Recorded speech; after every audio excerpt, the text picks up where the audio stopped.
یک روز در یک چایخانه حبیب نورمگامدوف با کانر مکگرگر وا میخورند.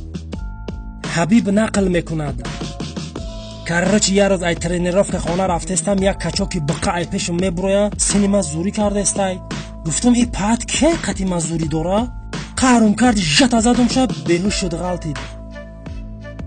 کانر بعد از شنیدن نقل حبیب گفت: ای خیلی حادثه قطی منم شدگیه. یه روز ای ترینیروفکا خانه رفتستم که یک کچاکی بقع پیشم میبرویا ماده زوری داره، سر پرم ویران شد.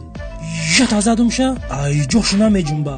دو تا سه تا چهار تا تپ تپ تپ تپ تپ زدستم شه، فایده نداره.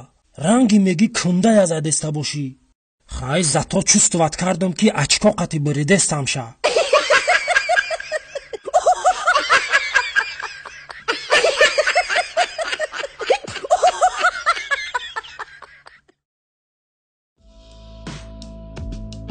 باز هم یک روز دیگر کانر مکگرگر با حبیب نورمگامدوف با هم وا میخورند.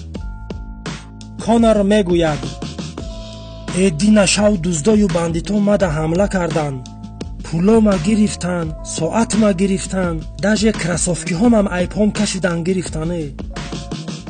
حبیب گفت: چیخه ایخه شد؟ مبارزه کرده نتونستی؟ تو قهرمانی بای بسپراویلی، تو مدال داری، پایسی قهرمانی داری. کانر مکگرگر گفت: ها میدانم، خیریت مدالای و پایسی قهرمانی ما خانه دا مانده بدم، نکیم اگر دبرم میبود کو هوایم میبردن.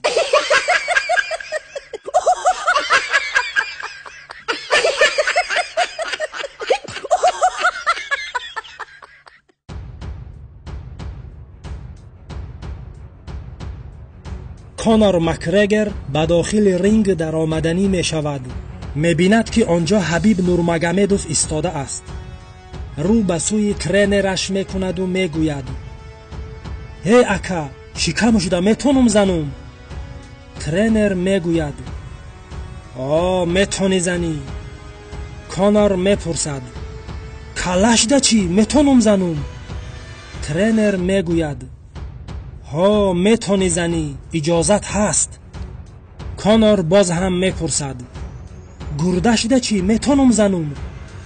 ترینر میگوید: میتونی زده، این نامش بای بسپراول میگن، ابله. کانر با ترس و لرز میگوید: ایخی باشه نمیزنم شه، میکشم. میفهمی؟